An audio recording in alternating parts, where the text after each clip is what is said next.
Ate? Ora tupe. Da ici. Mwira tige. Mwira tige gutaka. Niki uraria? Daria pakon. Oh.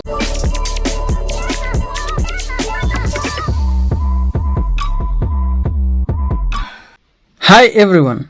The following article appeared in the Daily Nation about 2 years ago, and these young men and women were blaming their parents for bringing them up in the wrong way. These young men and women, just like many others in this country and beyond, grew up without knowing their mother tongue, and they are now blaming their parents for this failure. I think that this is the worst nightmare for any parent, your children strongly believing that you let them down in one area or another. From what I gather is that the urge of wanting to know one's language is similar to that of a teenager wanting to know their father, especially when they've been brought up by a single mother. I hear that the urge is overwhelming. They want to know how their father looks like. What kind of a man is he? Is he black? Is he chocolate? From which community is he? Which race? Is he educated? Is he wealthy? How different could my life be if he was here? The questions are many, and all the individual wants is to meet their other parent. Why are we then as parents deliberately setting up our children for this kind of torture by not passing on our indigenous languages to them? This is what Clinton Kitur, one of the young men, said. When I joined university, I observed that all my friends could speak their native languages except me. I felt like an outcast. I repeat, I felt like an outcast because I could not participate in their conversations. In a blog post entitled How I'm Learning to Speak Kikuyu as an Adult, the writer says that I wish I grew up speaking my mother tongue. I really do. If I could go back to the past, that is one thing I would change. Further beyond our borders, a young person regrets that no one prepared me for the heartbreak of losing my first language. It doesn't feel like the sudden sharp pain of losing someone you love, but rather a dull ache that builds slowly until it becomes a part of you. This young person is regretting the fact that he can no longer speak to his parents back in China, having lost the ability to communicate in Chinese the moment he landed in the US. In my last video, I called it parental failure and irresponsibility. But today I want to add one more thing: parental selfishness, egocentrism, and self-centeredness. That someone gave you, or rather bequeathed you, of a language free of charge, but you have deliberately refused to pass on that language to your own children. How selfish can you be as a parent? And by the way, like I said in that video, you don't have to teach a child any language. All you need to do is to expose them to any language. In other words, speak to them in that language. Think about it this way: if a child speaks English, it's not like you taught them how to speak English. You simply spoke to them in English. Come here, sit, eat your food, stop playing. What are you doing? Bring me that remote. You didn't tell the child that this is called a remote. The moment you told the child, bring me that remote, while pointing at this, the child automatically knew the name of this gadget, because children are naturally programmed to teach themselves. It is more or less like a child suckling. No one teaches a child how to suckle.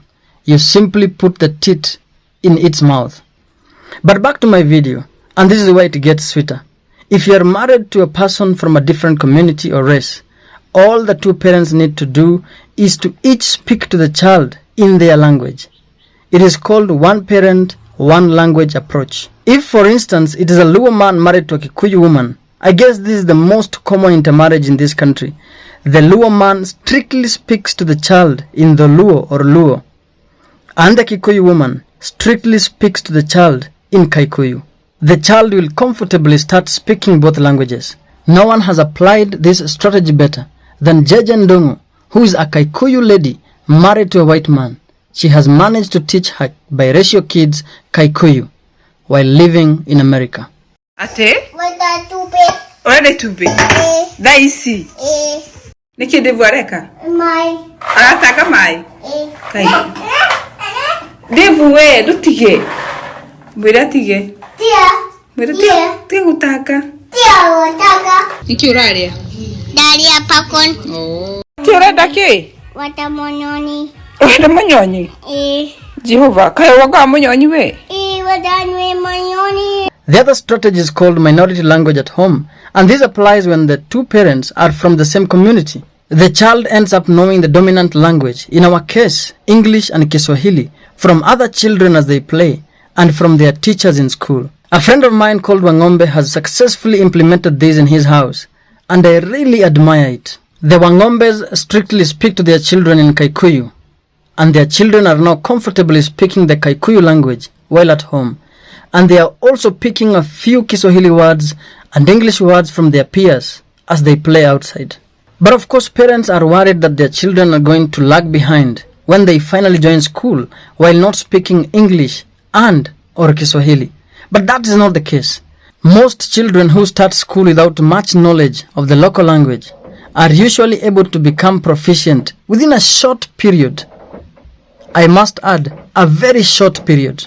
I personally experienced this having been brought up in my formative years in Olkalau, Nyandarua County, where the only Swahili words that I used to know were habari, musuri, and sijui. Those three only. I remember, just to show that I had known a few words of Kiswahili, I used to answer all the questions with the sijui. Kengwali nekiora kanako? Sijui. Kengwali toka? Sijui. Aterogatia? Sijui. But then again, we were transferred to Nakuru County in class 2. And within 1 or 2 months, I was speaking all the Kiswahili. All of it. Efwa. And like I promised in this video, you can clearly see I got 50 out of 50 in the exam in class 2. In conclusion, I'm still urging parents to take their parental responsibilities more seriously by ensuring that they have passed on their indigenous languages to their children. Ensure that they don't limit their children's brains. And of course, prevent the death of our indigenous or native languages. Thank you so much. I'm out.